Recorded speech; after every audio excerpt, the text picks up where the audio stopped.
Bueno, hermanos, buen día, ¿cómo están? Qué bendición estar juntos una vez más para escuchar la palabra del Señor, ¿no? Qué bueno que estos cumpleaños nos recuerdan una cosa, que somos una familia, ¿no? Una familia de Dios acá reunida y somos totalmente diferentes, venimos de trasfondos completamente distintos, pero el que tenés al lado, si tiene a Cristo en su corazón, es tu hermano. Así que con total confianza puedes decirle hermano mío, ¿sí?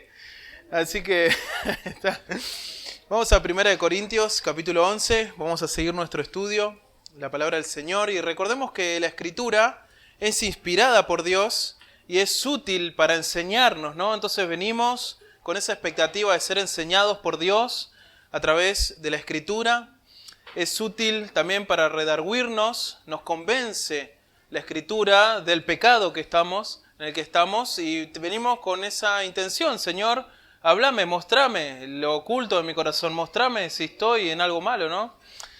Y la Escritura es útil para corregir, no nos deja ahí, sino que va corrigiendo nuestra vida, a través de la Escritura podemos ir haciendo cambios. Y qué bendición es que el Señor no nos deja a nuestra suerte, sino al contrario, que Él se involucra aún en nuestro proceso de crecimiento en santificación. Y por último, la Escritura es útil para instruirnos en justicia, nos marca el camino, qué tengo que seguir, hacia dónde voy, ¿no? Para dónde miro. Y esa es la expectativa que tenemos que tener cuando nos acercamos a la Escritura. Y vamos a ser equipados y preparados para toda buena obra. Así que vamos a 1 Corintios capítulo 11. Y estamos en la sección donde se habla del capítulo 11.2 hasta el 14 y todo el capítulo 14, el orden del culto, ¿sí? Y el apóstol Pablo, el propósito que tiene al escribir esta carta es para responder preguntas. Habían confusiones en la iglesia, pero también algo que vas a notar es a resolver problemas. Los corintios tenían muchos problemas, ¿no? Y esta es una sección en donde el apóstol Pablo va a aclarar ciertas cosas, pero va a resolver problemas que están pasando en la iglesia, ¿sí? Anteriormente, el apóstol Pablo afirma el liderazgo masculino en la iglesia, ¿no? Ese es el diseño de Dios. Y ahora va a tratar el tema de las divisiones y la cena del Señor. Las divisiones y la cena del Señor. Así que si les parece, leamos juntos lo que la Escritura dice, ¿sí? 1 Corintios 11, 17, vamos a dar lectura hasta el 26, ¿sí? Ese es nuestro texto. Pero al anunciaros esto que sigue, no os alabo. ¿Recuerdan? Anteriormente los había alabado porque habían retenido las instrucciones, se habían acordado del apóstol, pero ahora no los alabo, dice. Acá hay un problema. Porque no os congregáis, el orden del culto, para lo mejor, sino para lo peor. Pues en primer lugar, cuando os reunís como iglesia, oigo que hay entre vosotros divisiones, y en parte lo creo. Porque es preciso que entre vosotros hayan disensiones, para que se hagan manifiestos entre vosotros los que son aprobados. Cuando pues os reunís vosotros, esto no es comer la cena al Señor. Porque al comer, cada uno se adelanta a tomar su propia cena, y uno tiene hambre y otro se embriaga. Terrible. Pues ¿qué? ¿No tenéis casas en que comáis y bebáis? ¿O menospreciáis la iglesia de Dios y avergonzáis a los que no tienen nada? ¿Qué os diré? ¿Os alabaré? En esto no los alabo. Vamos a tratar con esta primera sección y después leemos el resto de nuestro pasaje. El apóstol Pablo comienza hablando sobre las divisiones y la cena del Señor. Y antes de empezar con nuestro estudio, me gustaría que podamos dejar este tiempo en las manos del Señor. ¿Les parece? ¿Oramos juntos? ¿Sí?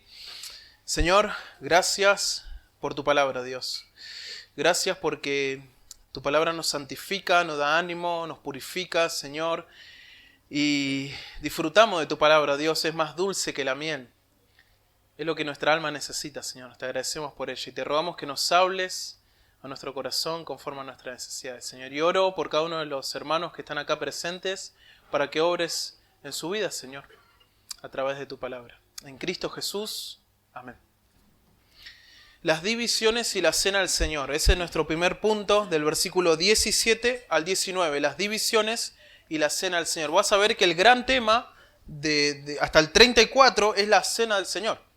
Y habían ciertos problemas en la cena del Señor y uno de ellos eran las divisiones. Y ahora lo vamos a ver. Fíjate cómo empieza el 17, pero, ¿no? Pero el anunciaros. Eso es el contraste. Antes lo había alabado, pero ahora no los alaba. Pero, en contraste, en oposición a todo lo anterior. Al anunciaros esto que sigue, no os alabo, ¿sí? No los aplaudo. No los alaba en absoluto. Y tiene que ver con congregarse, ¿viste? ¿Se congregan para qué? Para lo peor y no se congregan para lo mejor. Bueno, el texto dice, no os congregáis para lo mejor, esto es para lo noble, para lo alto, para lo bueno, sino para lo peor, para lo degradante, para lo inferior. Eso es lo que significa. Y el culto dominical, las reuniones como iglesia, deben ser para lo mejor, ¿no? Para lo más elevado, para lo noble. Es muy importante congregarse como iglesia, porque de esa manera manifestamos que somos un pueblo que estamos adorando y alabando al Señor. Y Jesucristo murió por un pueblo, no por una persona de forma individual, sino por un pueblo. Y cuando nos reunimos estamos mostrando esa verdad de forma tangible. Es decir, nos podemos ver. ¿Te das cuenta? O sea, estamos acá, es la iglesia local en donde estamos reunidos. Vos ves, estamos los hermanos reunidos, escuchando la palabra, como si tuviéramos una gran oreja, como un solo hombre, escuchamos lo mismo, cantamos con una gran boca, como si fuéramos un solo hombre y estamos cantando al Señor en unidad, ¿no? Y es muy importante reunirse como iglesia. Está refiriéndose a estas reuniones dominicales, ¿no? Reuniones de domingo. Los cristianos primitivos tuvieron la costumbre de reunirse el domingo porque el domingo resucitó el Señor. Entonces, ellos decían, este es el día del Señor. Y es muy importante. Y estas personas que se reúnen no son cualquier persona. Son pecadores rescatados con la sangre de Cristo. Reunirse como iglesia, hermanos, debe ser lo más significativo de tu semana. Este es el momento más esperado de la semana, ¿no? Y tenemos que anhelar este momento y reunirnos para lo mejor, ¿sí? Es muy importante el motivo por el cual nos reunimos. Estamos mostrando el Evangelio de Cristo de forma tangible. Acá estamos. Jesucristo no murió en vano, murió por nosotros y estamos acá alabando al Señor. Y hermanos, déjenme decirle algo, esto es un milagro, ¿no? ¿Dónde estarías un domingo sin Cristo, si no estuviera Cristo en tu vida? ¿Dónde estarías?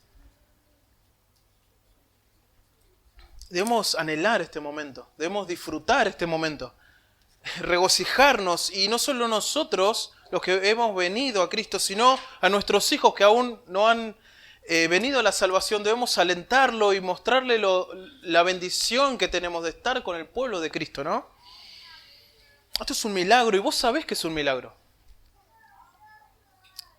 Si no, ¿cómo estás sentado acá, no? No nos olvidemos, hermanos, nunca de dónde Dios nos sacó. Algunos los sacó de las bebidas, del alcohol, de las drogas, de la depresión. Algunos eran religiosos, de la fornicación, de la lujuria, de la amargura. Muchos de ustedes no podían perdonar, pero vino Cristo y en el momento dijo, ¿cómo no voy a perdonar si Cristo me perdonó, no?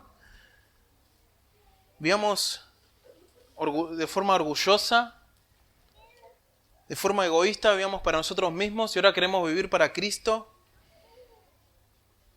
Jesús a todos nos rescató del pecado. Puso nuestros pies firmes sobre la roca, que es Él mismo. Enderezó nuestros pasos y los sigue enderezando. Y tiene un plan para nuestras vidas, ¿no? Nos dio una familia para venir y adorar juntos al Salvador. Para recordar lo que Jesús hizo y lo que sigue haciendo en nosotros. Así que reunirse, creo que nos va a hacer bien recordar de dónde el Señor nos sacó y cómo lo hizo, ¿no? Él murió en la cruz para darte esta vida que hoy tenés. Los corintios, al parecer, perdieron el objetivo, ¿no? De congregarse. Ellos se empezaron a congregar de manera egoísta, para su provecho. En el capítulo 12 lo vas a ver con los dones. Y en el 13 lo vas a ver la falta de amor que tenían, ¿no? Y que en el 14 que querían llamar la atención sobre sí mismos con el don de lenguas, ¿no? Ellos habían perdido la dirección de por qué hay que congregarse. Y no se trata de nosotros, sino que venimos a adorarlo a Él, a Cristo. Venimos a adorar a Cristo. Y se reunían para lo peor. Fíjate el 18, cómo sigue. Pues en primer lugar, cuando os reunís como iglesia que hay entre vosotros divisiones, y en parte lo creo. ¿Por qué dicen lo peor? Bueno, porque ellos en vez de reunirse para mostrar esta unidad del pueblo de Cristo, con una misma mente, un mismo parecer, estando en el mismo barco donde está nuestro capitán Jesucristo, yendo hacia el mismo lugar, habían divisiones. Habían divisiones. Fíjate que dice el 18, en primer lugar. ¿Viste? Pero después vos lees y no dice en segundo lugar en ningún lado. ¿Por qué? No es que se olvidó, sino que lo que está queriendo marcar acá es la importancia que tiene lo que ahora va a decir. Esto es muy importante y en primer lugar, y ahí desarrolla. Cuando reunís como iglesia de vuelta, la reunión de los santos, ¿no? Rescatados por la sangre de Cristo. Oye Pablo que hay divisiones y dice en parte lo creo. No me parece extraño, podría decirlo. Pero tampoco se pone a juzgar, decir todos son divisivos. No es lo que Pablo está haciendo. Dice en parte lo creo. Seguramente que hay algunos que están causando divisiones. Eso es lo que está diciendo. Pero sí, lo creo. Él los conoce al apóstol, a los corintios, ¿no? En primer lugar, cuando se reúnen habían divisiones. Y esta palabra divisiones, fíjense ahí, es rotura o grieta, ¿sí? En vez de unidad, división, ¿sí? Dios diseñó la iglesia para que sea unida, ¿sí? Para que tenga unidad. Ese es el propósito que Dios tiene con la iglesia, que esté unida. No que cada uno esté para su lado, sino que estemos unidos. Que tengamos una misma mente, un mismo parecer y que estemos siguiendo un mismo propósito, una misma meta, ¿sí? Con nuestro capitán Jesucristo. Y Él designó oficiales a su lado, que estos son los pastores, que nos guían también, ¿no? No nos guían como ellos quieren, sino con la Escritura, ¿sí? Y los que estamos en la tripulación de ese barco debemos estar remando para esa dirección. Pero imagínate el remero que dice, no, a mí no me gusta ese lugar, vamos a otro lado. Y empieza a remar para el otro lado, para atrás. Va a ser más difícil, ¿no? ¿Vamos a tardar más o menos en llegar a la meta? Vamos a tardar más. Hay que ir a hablar con el remero, es preguntarle por qué está remando para ese lado. Pero yo soy libre, va a decir, ¿no? Entonces, pero mirá, allá tenemos que ir. Pero yo quiero ir para el otro lado. No está mal, en otro momento podemos ir al otro lado. Y bueno, y ahí se gasta tiempo y bueno. Y hoy si no llegamos más, ¿no? Sería más fácil si estaríamos todos unidos. ¿Sí o no? ¿Qué les parece eso? ¿Sí? Amén, ¿no? Por eso... Entonces trabajemos en la unidad en la iglesia, hermano. Esto es muy importante, ¿eh? Muy importante, muy importante. Habían divisiones. Jesús oró para que estemos unidos. Yo oro para que ellos, Juan 17, como tú y yo somos unos, que ellos sean uno, hablando de los discípulos, ¿no? Jesús quiere esta unidad, así como Dios el Padre y Dios el Hijo son uno. Que la iglesia sea una, ¿sí? Que esto es un trabajo personal de cada uno. Tenemos que hacer un esfuerzo, hermanos, de desconfiar de forma sana de nuestros propios criterios e ir a la Escritura y formar nuestros pensamientos con lo que la Escritura enseña, para que después estemos todos en la misma mente, en lo mismo parecer. ¿Se entiende la idea, no? No es que yo quiero que vos pienses igual que yo, no, tenemos que pensar igual que el Señor y eso lo tenemos en la Escritura. ¿Sí? Tenemos que juntos, cada uno, hacer el esfuerzo personal y cuestionarnos a veces. Quizás lo que yo creo no esté correcto. Vamos, me voy a la Biblia. Y cuando nos encontramos con un versículo que no es acorde a lo que yo creo o pienso, ¿Quién tiene que cambiar, la Biblia o yo? Yo tengo que cambiar, ¿no? Yo estoy equivocado, seguramente, porque Dios no se equivoca. Y ahí vamos a ir logrando la unidad. A veces pasa eso, ¿no? Que no estamos unidos porque no estamos dispuestos a cambiar nuestro propio pensamiento. Y si yo pienso así, bueno, hay que cambiar eso. Pero hay veces que no es así. Hay veces que sí, yo ya sé la verdad. Yo ya sé cómo debo manejarme, sé lo que tengo que hacer y lo que no te debo hacer. Cómo debo pensar. Pero a veces no se trata de mi pensamiento, a veces se trata de mis pasiones. A veces se trata de mis deseos, de lo que yo quiero. Yo sé la verdad, pero no me importa. Yo hago lo que quiero. Y eso causa división, hermano. Yo ya sé lo que hay que hacer. Yo ya sé la A, la B, la C, hasta la Z. Pero no me importa. Yo voy a hacer lo que quiero. Más adelante voy a pensar así. Estás retrasando el barco, hermano. ¿Sí? No dejes llevarte por tus pasiones. Tené dominio propio. Y lleva eso al Señor. ¿Sí? Trabajemos en nuestro dominio propio. Tenemos que tener autocontrol, ¿no? Y manejar nuestras actitudes, que muchas veces son divisivas. A veces yo ya sé que no tengo que decir nada malo en contra de otro, pero se me escapa el comentario, ¿no? Y ahí causa una división y genero un mal pensamiento en algún hermano. Y al final el hermano estaba remando para el lugar donde debíamos remar. Pero después, como vos le dijiste algo, no es que rema en contra, sino ahora no remo, dice. Y se quedó así. Y bueno, ahí está. Y ahí tardamos más. Nosotros queremos conquistar el mundo para Cristo, hermanos. Ese es el objetivo. No es que alguien está buscando una ganancia personal acá. Queremos predicar el Evangelio a todo el mundo. Esa es la comisión que tenemos.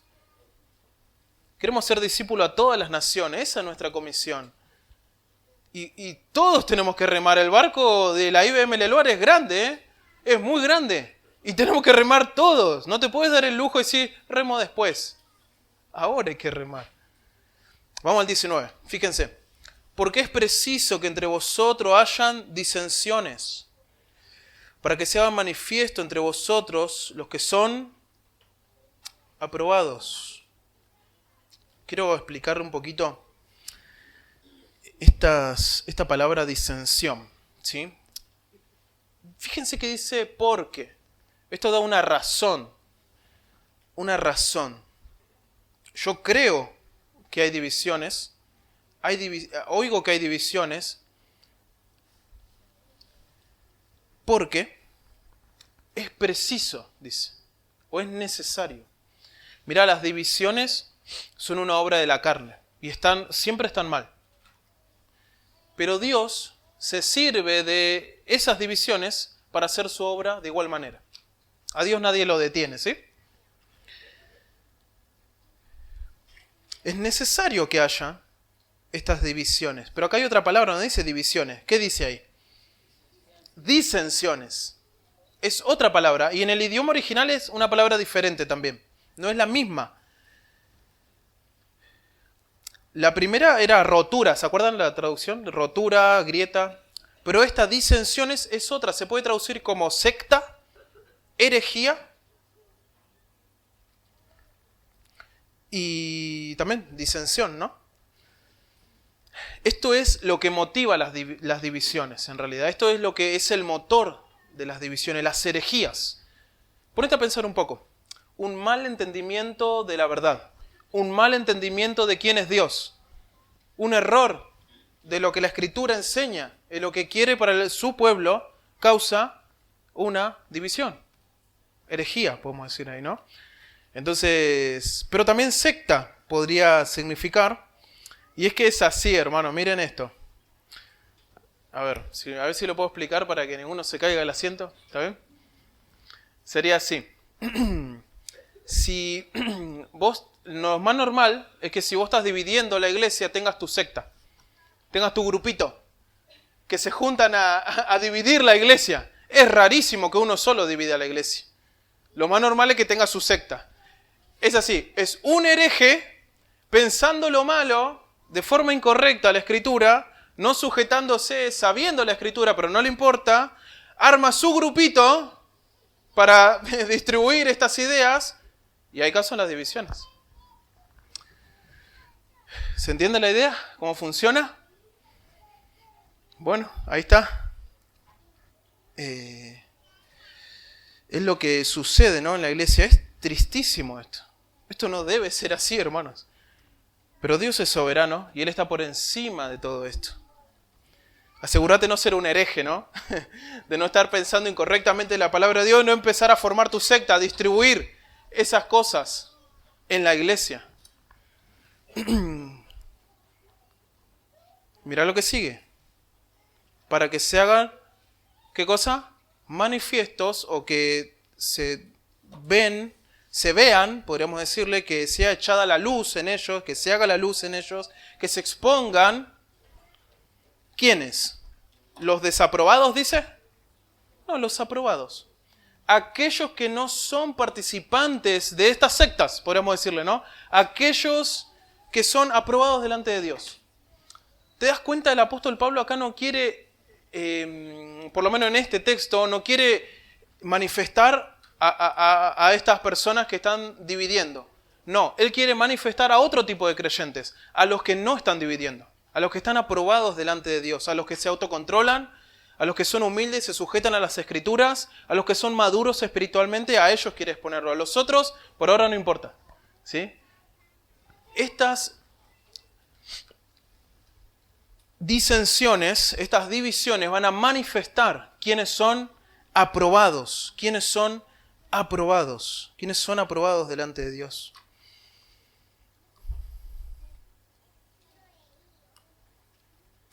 Piensen lo siguiente. Bueno, le estoy obligado a decirle la palabra en griego de aprobado. ¿Está bien? Si no, no la diría. ¿Está bien?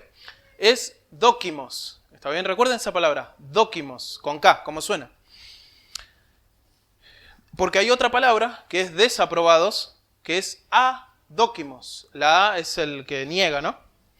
Adókimos. Y en la Biblia se usa, en el Nuevo Testamento, de muchas maneras. Y acá nosotros podríamos pensar dos cosas. ¿A qué se refiere estos dókimos, los aprobados? Pueden ser los que son verdaderamente salvos, los que tienen a Cristo, y los otros son los que no son salvos. Eso podría ser, ¿está bien? Porque se usa para ellos. Adókimos y dókimos. Bueno, pero también podrían ser los carnales, los inmaduros, que sí son salvos, pero todavía no han madurado. Y los maduros, también se usa para eso. Nosotros entendemos que se está refiriendo a los que son maduros, los dókimos. Dios quiere manifestar a los que son dókimos, aprobados. ¿Por qué entendemos esto? Hay muchos argumentos. Si el apóstol Pablo quisiera diferenciar entre salvos y no salvos, hubiera usado otras formas de decirlo. En Corintio mismo, ya lo hizo anteriormente, en 1 Corintios 6:19 dijo: ¿no sabéis que los incrédulos, que los fornicarios, los adúlteros, ¿qué cosa? ¿No heredarán el reino de Dios? Ahí están los inconversos, ¿sí? En Filipenses, enemigos de la cruz. Él no tiene problema de exponerlos, ¿no? El apóstol Pablo no es que tiene miedo, por ahí alguien se ofende y lo dice de manera oculta. No. Entonces, como lo vemos en Corintio, en Filipenses, en las cartas de Pablo, normalmente él cuando quiere exponer a los incrédulos, los expone sin problema, ¿sí? Incluso en 1 Corintios 9:27 está la palabra adókimos y no se usa para inconversos. Se usa para alguien que está eliminado del servicio, ¿sí? Que es un creyente eliminado del servicio. Así que entendemos por el contexto literario de 1 Corintios y de lo que enseñan las cartas del apóstol Pablo y que se está refiriendo a que se expongan los maduros. Que se expongan los maduros. Los que no van a ser partícipes de esas divisiones. Y yo quiero animarte con esto, hermano. Dejemos de hablar de los demás, ¿no? Y pensemos en nosotros. Yo quiero ser maduro espiritualmente. Yo quiero ser dókimos, quiero ser aprobado por Dios. Yo quiero que cuando vea algo malo, no ser partícipe de eso. Y no lo hago. Incluso yo voy a tratar de convencer a este remero que está remando en contra que reme para otro lado. Voy a aportar para la unidad. Y vamos a tener paciencia, hermanos, también. Porque una persona madura no es impaciente, debe tener paciencia también. Porque a veces el hermano no entiende y hay que explicarle. A veces está rebelde y hay que tener paciencia, como los niños, ¿no? En 1 Corintios 3 habla de que los corintios eran niños espirituales, muchos de ellos. Y bueno, hay que tenerle paciencia, explicarle una y otra vez, hasta que entienda y hasta que obedezca. ¿Está bien? Entonces, hermanos, por las divisiones se va a manifestar si sos maduro espiritualmente. Esa es la idea. Incluso más adelante hay personas que están desaprobadas y mirá lo que les sucede. Como Dios es su Padre, los disciplina y muchos de ellos murieron y otros estaban enfermos. Versículo 30, fíjense. Por lo cual hay muchos enfermos y debilitados entre vosotros y muchos duermen. Esto por tomar indignamente la cena del Señor. ¿Y Dios los disciplinó? No eran inconversos, sino que no estaban aprobados delante de Dios y Dios los disciplinó a ellos. ¿Sí? En la iglesia, hermanos, hay problemas y eso no se puede evitar. El tema es cómo nosotros reaccionamos a los problemas de la iglesia y las injusticias que pasan en la iglesia. Le hago una pregunta, a ver si con la mano en el corazón, ¿hay problema en la iglesia o no? Sí, capaz que si viniste por primera vez vas a decir, no, estaba muy linda la iglesia. Vení un año y ahí te vas a dar cuenta. Hay problemas en la iglesia. Hay pequeñas divisiones quizás. E injusticias, podría ser. Y estamos en un proceso de crecimiento y tenemos que madurar como iglesia y tenemos que crecer. Pero cuando hayan esos problemas, esas divisiones, esas injusticias, ¿cómo reaccionás vos a ello? Ahí se va a manifestar si sos maduro espiritualmente. Si decís, no, el pastor me lastimó, no, el hermano no me saludó, no, es que hablaron así, ahora no voy a la iglesia, no voy a ir más. Y empiezo a formar mi grupito, ¿no? Bueno, va a haber paciencia, quédate tranquilo. Va a haber ánimo, va a haber exhortación, amonestación, pero no creas que sos maduro si reaccionás de esa manera cuando hay un problema en la iglesia. Y hoy tu parte es madurar, es crecer, amar como Cristo te amó cuando otros no te aman. Esa es nuestra parte, hermanos, sin madurar espiritualmente. ¿Amén? ¿Ven? Estas divisiones, hermanos, son contrarias a la cena del Señor. Ese es nuestro gran tema.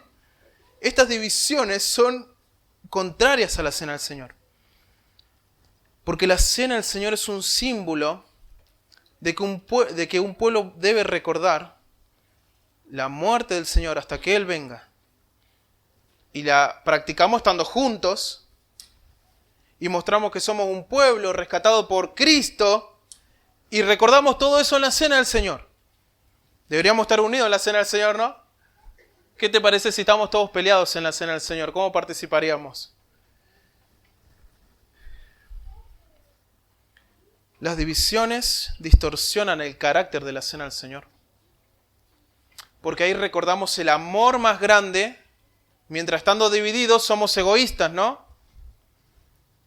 No podemos hacerlo mientras estamos divididos. Así que, hermano, asegúrate de estar a cuentas con Dios cuando vengas a la cena del Señor. Y que participemos siendo aprobados por Dios, ¿sí? Amando al Señor, amándonos los unos a los otros. Vamos al siguiente punto del versículo 20. Dice, ¿cuándo pues os reunís vosotros? Esto no es comer la cena del Señor. Nuestro segundo punto es el ágape en la cena del Señor. El ágape en la cena del Señor, del 20 al 22. Cuando pues os reunís vosotros, esto no es comer la cena del Señor. Los hermanos se reúnen, pero la forma en la que lo están haciendo, esto ya no es comer la cena del Señor, Esto ya no es comer la cena del Señor, les dice. Y ahora le voy a explicar un poco. ¿Saben lo que es el ágape? Piensen en el ágape. Es una comida de amor. Ágape significa amor sacrificial. es en honor a Cristo que murió por nuestros pecados y así como Él nos amó, debemos amarnos los unos a los otros. Y en la iglesia primitiva lo manifestaban como compartiendo los alimentos, comiendo, estando junto con los hermanos, ¿no? Ellos, al parecer, antes de la cena del Señor, tenían este ágape, este banquete, donde todos los hermanos de la iglesia local de los Corintios eran invitados a participar y comían estos alimentos y compartían de la comunión con Dios y entre los hermanos, ¿no? Pero Pablo les dice, esto no es comer la cena del Señor. La Biblia de las Américas lo dice así, esto ya no es comer la cena del Señor. Esto ya no es, acá viene una exhortación para ellos, ¿no? Ellos debían reunirse a comer la cena del Señor, pero lo que hacían estaba lejos de reflejar lo que era la cena del Señor. ¿Sí? Fíjense en el 21, lo que pasaba. ¿Por qué le dice esto? Porque el propósito, la razón, perdón, al comer, cada uno se adelanta a tomar su propia cena. Y uno tiene hambre y otro se embriaga. Embriagarse es emborracharse, ¿no? Es que, mira, quiero que nos metamos un poco en la cultura griega y romana un poco. Lo más probable es que la iglesia se reúna en la casa de un hermano que tiene una casa grande y amplia, ¿o no? Y lo más probable es que si vos tenés una casa grande y amplia, tenés dinero, ¿sí? Es probable. ¿Sí? Puede ser que te la hayan regalado, bueno, pero lo más probable es eso. Bueno, estos hermanos, entonces estaban en una casa, reunidos, y en la cultura romana, los ricos no comían con los pobres. Habían dos secciones. Estaba el comedor principal, que era lujoso, y después estaba el patio. Los ricos comían en el comedor y los pobres en el patio. Eso eran los inconversos, los romanos, ¿no? Pero aparentemente esto se había metido en la iglesia. No sé si de la misma manera, no creo que de la misma manera, pero de una manera un poco más sutil. Imagínate lo siguiente, una mesa larga. Podemos tener dos opciones que pensar. Te voy a decir la primera. Una mesa larga, lujosa. Todos los hermanos ahí. De este lado los ricos y de este lado los pobres, ¿no? Los ricos, ¿qué comida traían? Carne, asado, pochoclo. La bebida más rica, ¿no? La bebida más rica. Los postres, riquísimos. ¿Y el pobre qué traía? Un pan, un pez, una mojarrita, ¿no? Traía poco y no era tan rico lo que traía. Y podría haber sido de que hayan esa separación en esa mesa larga. Y el rico, mientras comía, lo miraba de reojo al pobre a ver qué iba a agarrar. Que no me agarre el vacío. Esa no es una actitud cristiana, ¿no? ¿Eso muestra amor? Esa es una opción que podría haber pasado y es muy probable. Pero sutil, nadie decía nada. Nadie decía, bueno, los pobres acá, los ricos allá. Nadie decía eso. Todo se acomodaba, naturalmente estaba sucediendo por la cultura. Pero fíjate en el texto también, dice, uno se adelanta a tomar su propia cena. Cuando dice su propia, esta es una palabra que significa privada. Significa privada. Podría ser también que los ricos tenían su propio banquete privado. Por un lado los ricos, por un lado los pobres. Podría ser también así. Pero hay otra opción que también puede ser posible. Puede ser que eso sea una combinación de todo esto, ¿no? Y era lo siguiente. Los ricos llegaban temprano y los pobres llegaban más tarde. Y los ricos no esperaban a los pobres. Comían. ¿Ya estamos todos? Sí. ¿Quién falta? Nadie. Y faltaban 20 hermanos, ¿no? Vamos a comer. Comían. Y los pobres llegaban tarde no porque eran impuntuales o porque eran perezosos, sino porque normalmente eran jornaleros o esclavos y antes de reunirse con la iglesia seguramente que tenían que hacer ciertas tareas para dejarle todo limpito al amo, ¿no? Y ahí el amo le daba permiso y se iba a congregar. Pero llegaba tarde, lamentablemente. Y cuando llegaba, había una miga de pan, una aceituna, la sobra, ¿no? Y el rico no lo esperaba. Incluso cuando llegaba el pobre con terrible hambre, Imagínate esta escena. Un pobre ahí con hambre y el rico del otro lado satisfecho y borracho. Toda la boca sucia. Borracho. Hablando cosas que son sin sentido. Y después de esto, ¿qué hacían? La cena del Señor.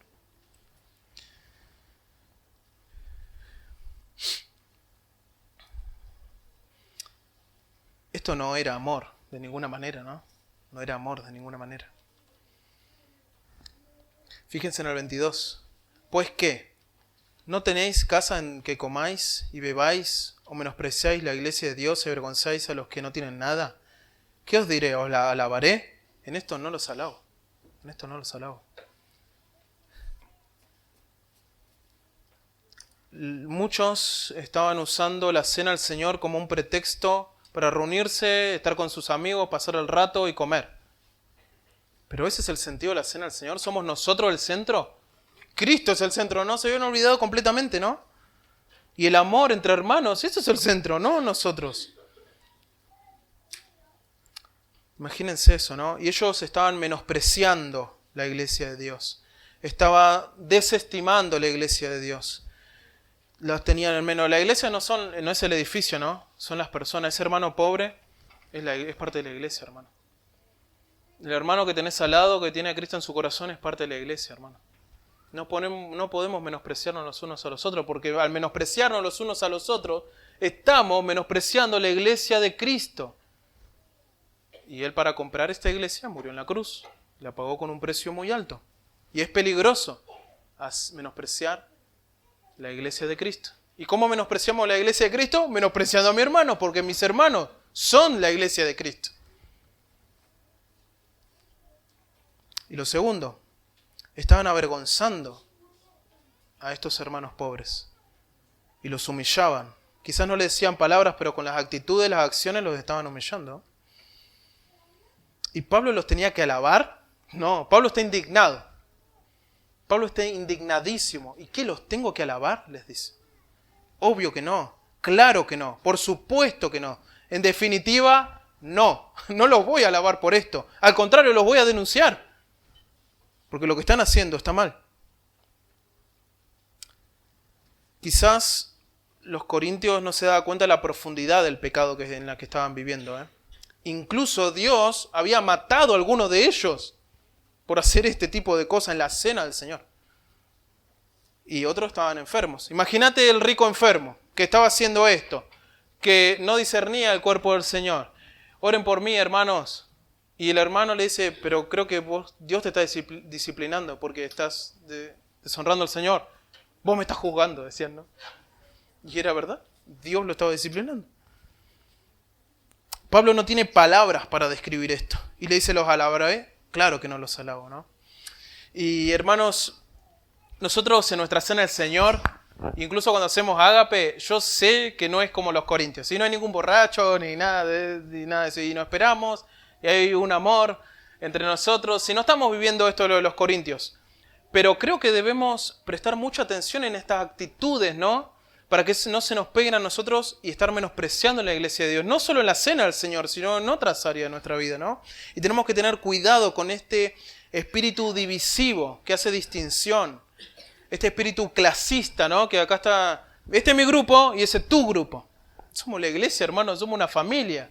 Yo en mi casa como con mi esposa, con mis hijas. No como con mi esposa aparte y con mis hijas aparte. Comemos todos juntos, ¿no? No existe la iglesia de los jóvenes. No existe la iglesia de los ancianos. No existe la iglesia de los adultos o de los líderes. Claro que no. ¿Sos un nuevo creyente? ¿Recibiste a Cristo ayer? ¿Sos parte de la familia de Dios? Ya está, te incluimos de una. Ya está, sos parte de la familia. Vení a la mesa, sentate. Somos todos iguales y vamos todos para el mismo lado. Estamos expuestos a ser orgullosos y egoístas como los corintios, ¿no? Así que cuidemos, hermanos, la unidad de la iglesia. Esto es un ruego, ¿no? Hermanos, por favor, cuidemos la unidad de la iglesia.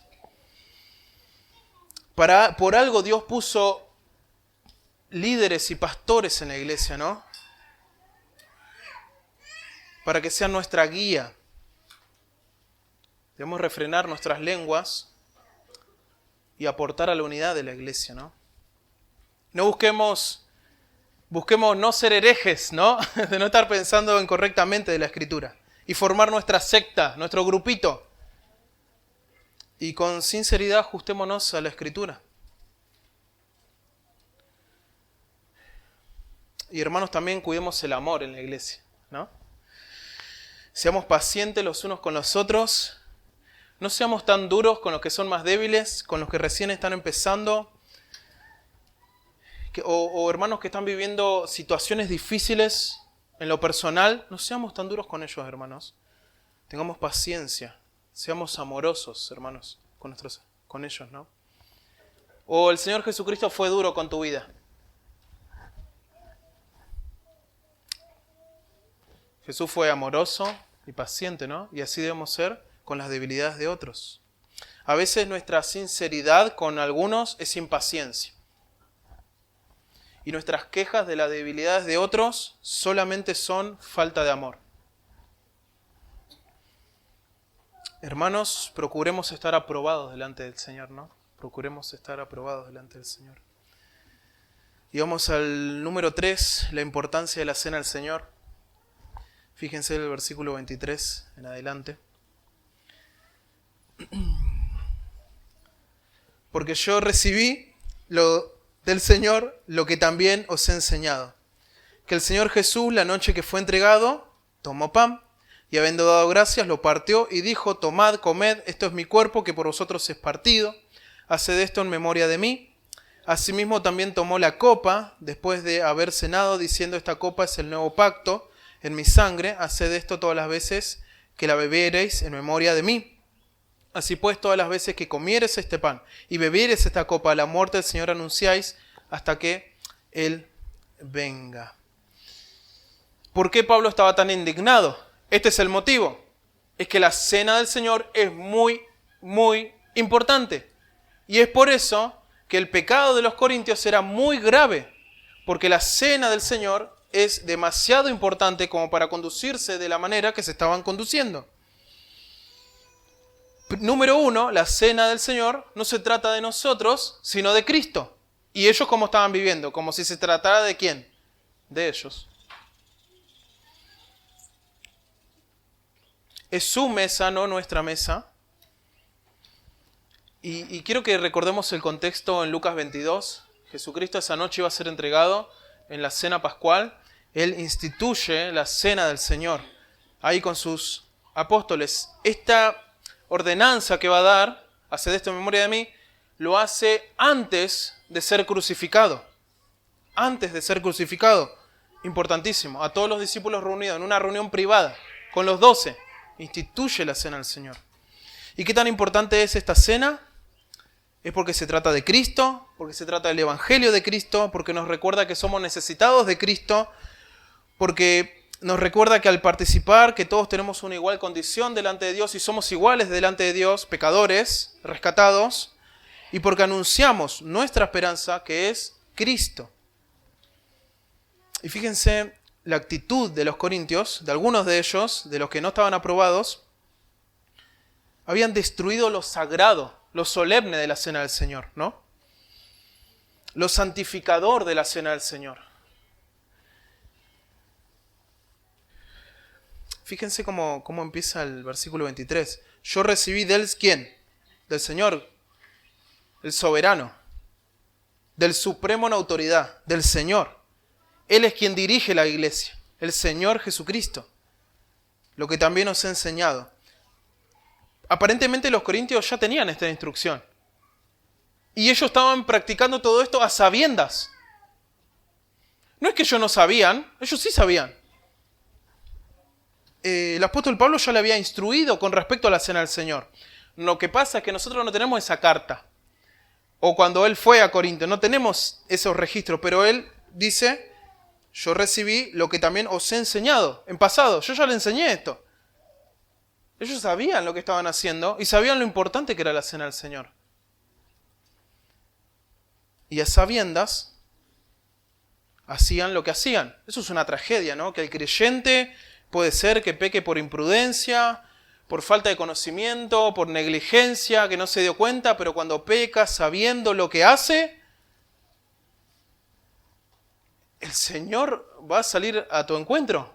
Vas a tener que lidiar con Dios ahora, ¿eh? ¿Cómo haces ahora ahí? Si vos sabés lo que está mal. Y es lo que los corintios estaban haciendo y es lo que les pasó después. Lo vimos las consecuencias, ¿no? Quiero que vemos algunas cosas. Jesús instituyó la cena del Señor cuando Él fue entregado. Noten el amor de Cristo. Esa noche iba a ser entregado, hermanos. Piensen en el amor de Cristo. Es abrumador, pero te deja impactado. Porque cuando vos sabés que te va a suceder lo que le sucedió al Señor Jesús, ¿en quién estarías pensando? En vos mismo, ¿no? Pobre de mí, mira lo que me va a pasar. Pero ¿qué hizo Jesús? Le dejó la instrucción para recordar su muerte y su resurrección. Algo para bendecirlos a ellos, para santificarlos a ellos. No pensó en Él, sino que pensó en otros. Eso es ágape, el amor sacrificial.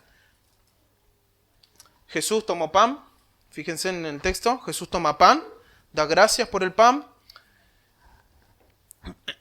Este es un elemento común de la cena pascual, ¿no? El elemento que representa su cuerpo y da gracias. Da gracias. Él da gracias por el pan. ¿Y qué representa el pan? Su cuerpo. ¿Y qué iba a pasar con su cuerpo? Iba a ser molido, como dice en Isaías 53:5. Más el herido fue por nuestras rebeliones, molido por nuestros pecados. Y Él da gracias por este pan. Después toma la copa. Y mandó a beber de la copa para recordar su sangre y la sangre de Cristo que nos limpia de todo pecado. Y Apocalipsis 1:5 dice, a que nos amó y nos lavó de nuestros pecados con su sangre, esa sangre. Romanos 5:9 dice, somos justificados en su sangre. Y la sangre nos recuerda también a los sacrificios del Antiguo Testamento, de los corderitos que solo cubrían el pecado. Pero la sangre de Cristo quita el pecado.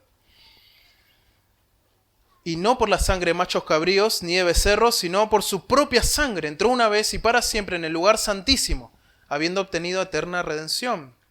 Porque si la sangre de los toros y de los machos cabríos y la ceniza de la becerra rociados a los inmundos santifican para la purificación, cuánto más la sangre de Cristo. Hebreos 9, 12 al 14. ¿Cuánto más la sangre de Cristo? Haced esto en memoria de mí. Después dice Jesús, ¿no? No se trata de nosotros, hermanos, de nuevo. Se trata de Cristo. Y esto es un mandato. Haced esto. Está en modo imperativo el verbo. Haced esto. En memoria de mí. Es un mandato que tenemos que obedecer. Si vos sos un creyente, por naturaleza vos deberías ser obediente. Porque Dios ahora es tu Padre y Dios quiere hijos obedientes. Y cuando Dios manda algo, hay que obedecerlo. ¿Sí? Hay que obedecerlo.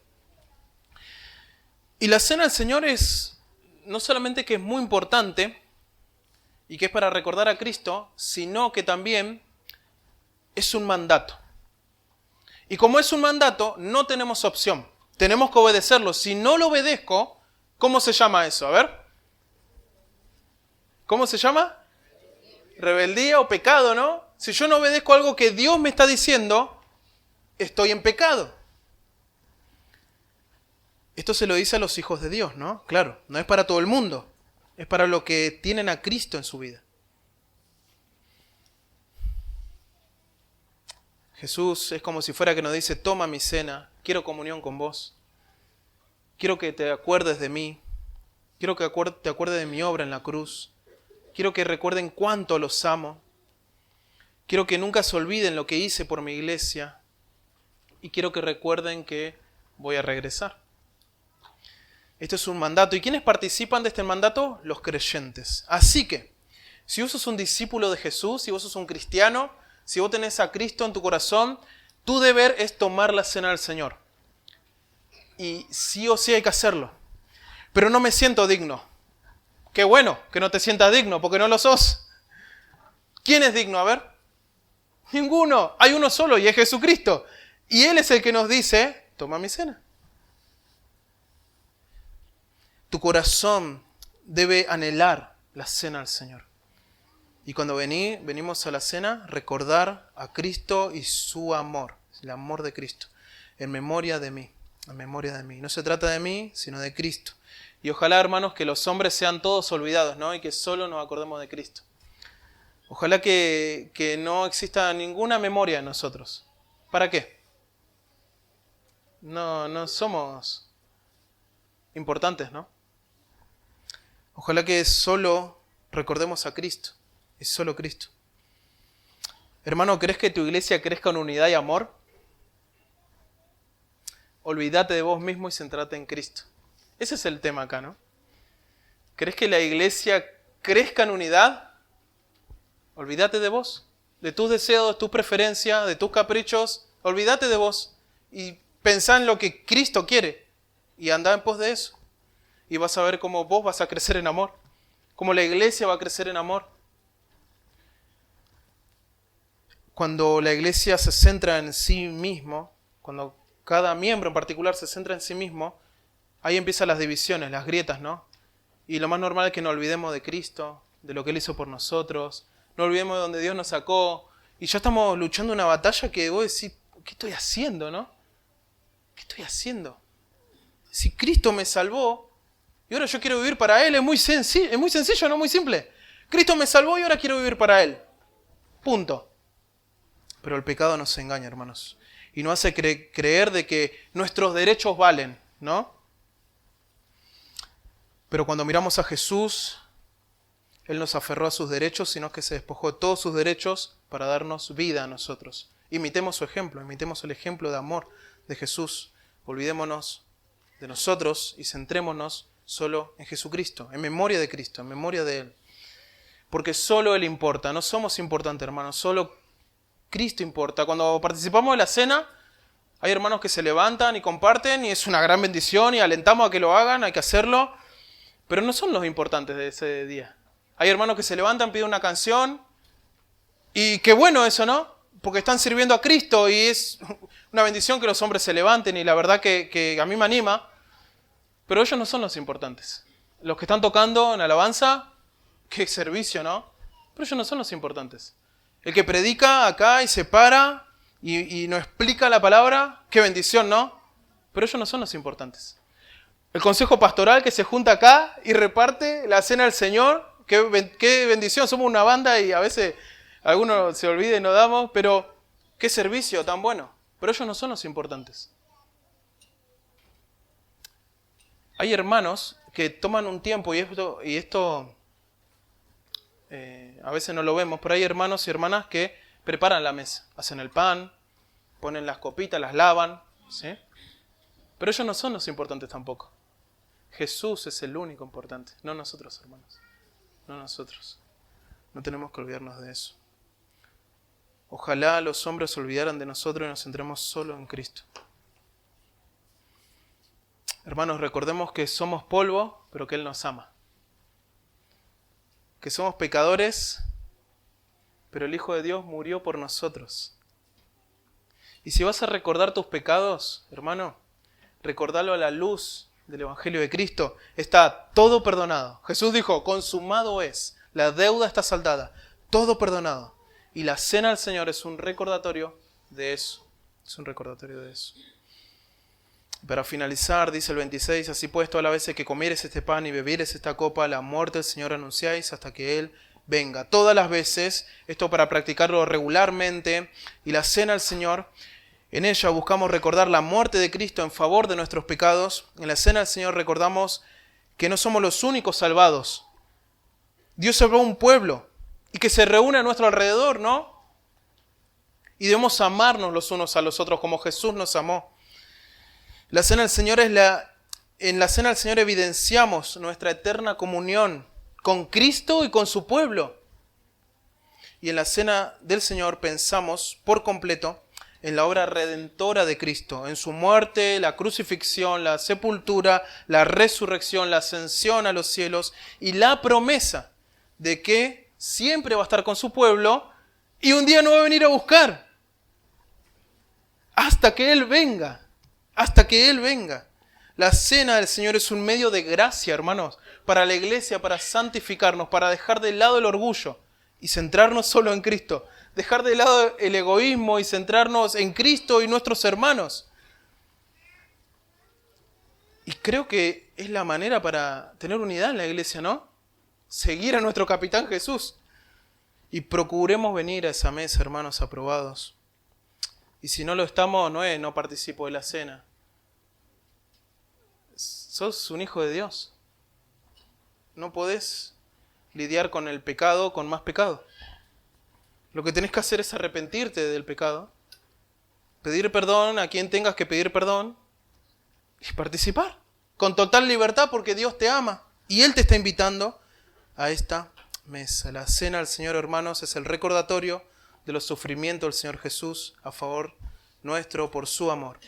Y es un ruego para la iglesia local, en este caso los corintios, pero es un ruego para la iglesia local, el de Luar, a que estemos unidos en este amor, en este Cristo y Señor, que ha dado su vida por nosotros. Atentar contra la unidad de la iglesia es atentar contra Cristo mismo. Oremos.